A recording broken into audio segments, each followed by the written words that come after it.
Bonjour à tous, c'est Fred, j'espère que tout le monde va bien. On se retrouve aujourd'hui pour la dernière partie de la première saison avec le club italien, le club italien du FC Sud Tyrol. On est parti aujourd'hui pour faire un résumé, un petit débrief des matchs qu'on a disputés, mais également du classement final de cette série B. Merci à Fusionax, Verblom et Guillaume pour le retour très constructif et très détaillé sur les choses que je pourrais mettre en place pour améliorer l'immersion pour mes carrières.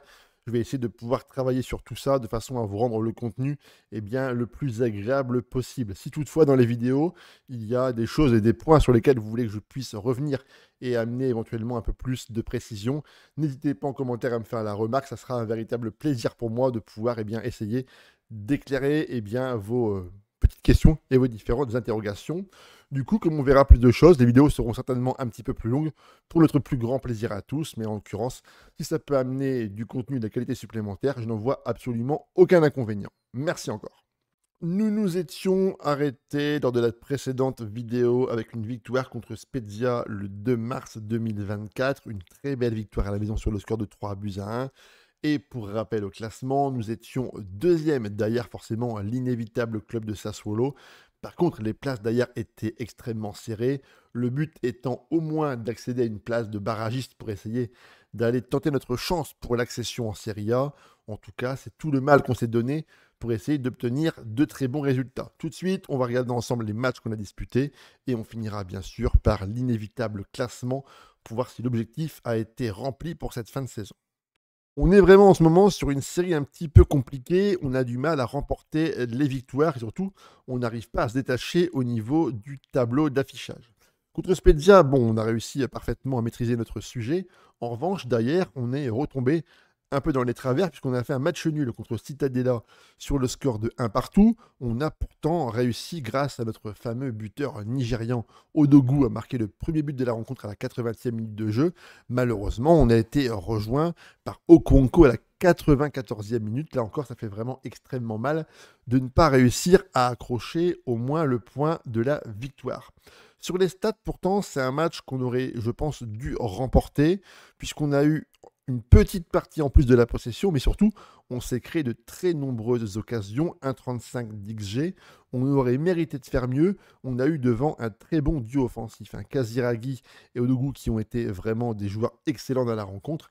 Mais malheureusement pour nous, on a encaissé un but en fin de rencontre sur un corner, et ça a permis au club de Stadella de prendre et d'arracher le point du match nul. Ensuite, contre le club de Carrarese, franchement, une rencontre, là encore, très équilibrée. Malheureusement pour nous, nos joueurs sont vraiment passés à travers. Notre gardien, Giacomo Poluzzi, fait une performance désastreuse, 6,2. Mais globalement, toute l'équipe n'a pas été au niveau, hormis Odogu et Molina qui ont été très bons dans la rencontre. Les joueurs, en tout cas les autres, n'ont pas éventuellement réussi à hisser leur niveau de jeu pour pouvoir essayer au moins de faire bonne figure dans la rencontre.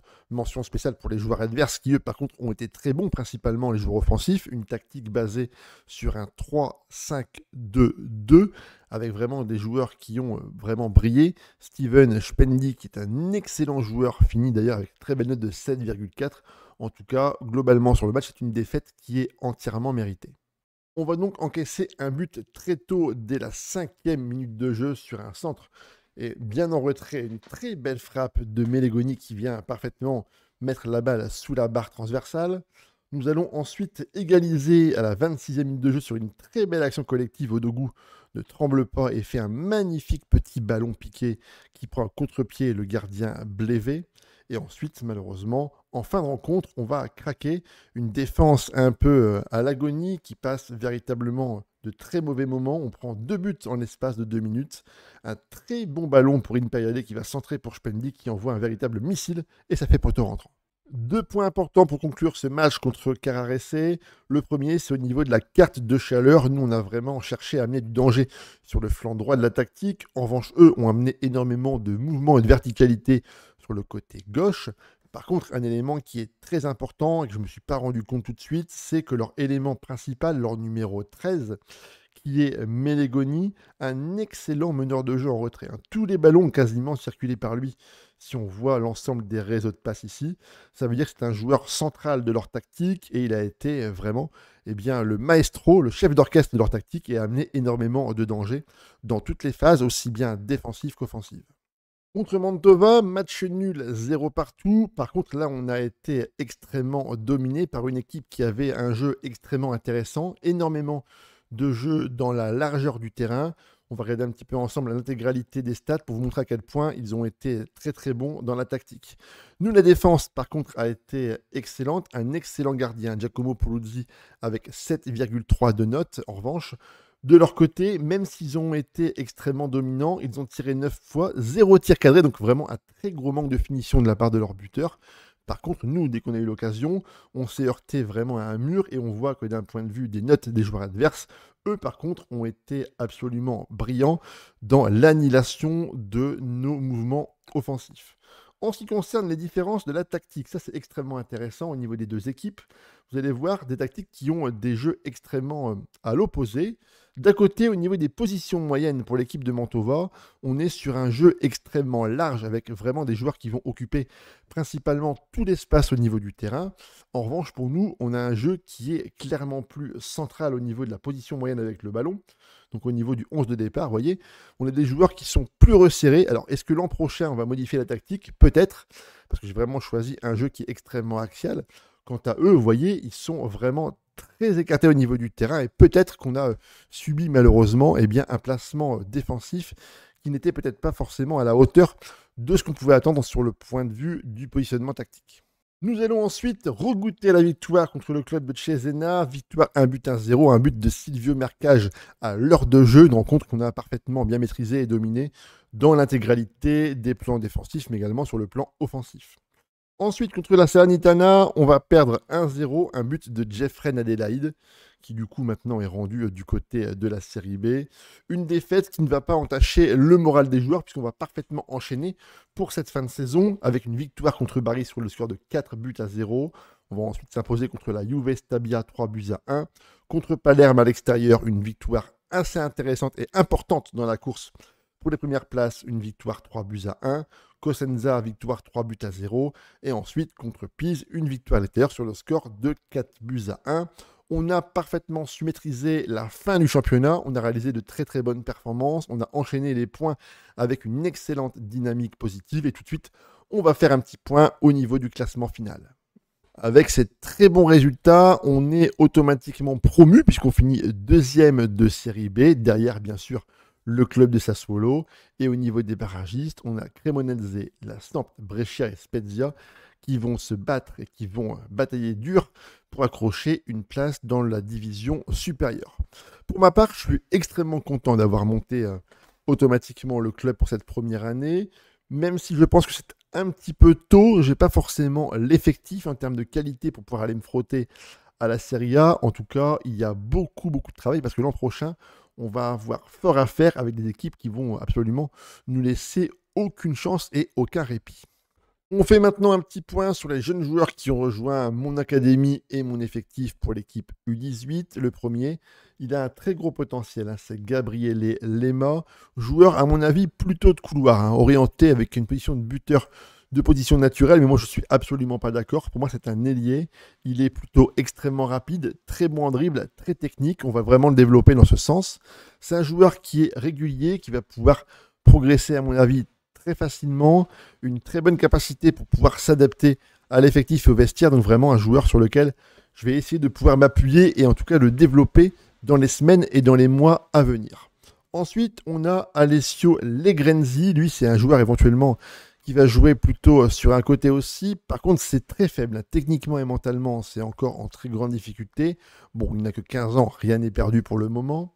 Ensuite, on va avoir Armando Ashdini, qui lui est un joueur plutôt créatif dans le cœur du jeu, avec un bon gabarit, 1m82, une très très bonne personnalité, hein. Il est vraiment un joueur sur lequel je vais pouvoir, je pense, m'appuyer au niveau de la formation. Bon, trop faible forcément pour intégrer maintenant l'équipe première et l'équipe réserve, mais on va tout de même garder un œil sur lui, parce que je pense que lui, il va pouvoir progresser de façon assez importante. En plus, c'est un joueur qui, lui, est très régulier, donc ça c'est très intéressant. En plus, il est italien, donc ça n'a aucun problème au niveau du pays d'origine. Joueur qui progresse apparemment énormément au niveau de l'entraînement. Joueur qui est également plutôt intelligent. Donc c'est là encore une très très bonne recrue pour mon centre de formation. Et ensuite, le dernier joueur qui vraiment vaut le coup d'œil, c'est Giacomo Salzano. Joueur qui va pouvoir amener au milieu de terrain un petit peu de densité. Joueur assez polyvalent, je dirais, à la fois défensif, mais aussi plutôt créatif. En revanche, ça manque de régularité. Il est assez ambitieux. Bon, c'est un joueur qui n'ira peut-être pas forcément très haut, mais en tout cas, ça vaut le coup de se donner les moyens de pouvoir investir dessus, pour voir s'il aura des capacités plus tard. Au niveau des finances, par contre, c'est très compliqué. On a un solde négatif à moins 6 millions d'euros. On a un budget transfert pour la Serie A qui va s'élever à 429 000 euros. Par contre, au niveau du budget salarial, on est quand même sur une belle enveloppe. Quasiment 900 000 euros, c'est très intéressant. Surtout que dans l'effectif, on a énormément de joueurs. On en avait déjà parlé ensemble, qui arrivent en fin de contrat en 2024. On va perdre quasiment, je crois, entre 12 et 13 joueurs. Pour certains, des salaires qui sont mirobolants. 108 000 ici, 37 000, 37 000, 30 000. Donc, véritablement, de quoi pouvoir essayer d'aller chercher des joueurs libres. Parce que je pense que je n'aurai pas trop d'opportunités. Il va falloir aller chercher des prêts gratuits, éventuellement des joueurs qui n'ont plus de contrat. Là, ça va être une très très grosse mission pour pouvoir renforcer l'effectif en vue de viser le maintien en Serie A. J'ai également travaillé énormément sur mon staff pour amener de la qualité pour mes préparateurs, de façon à amener une certaine régularité et du travail intéressant et pertinent à faire pour mes entraînements collectifs et individuels.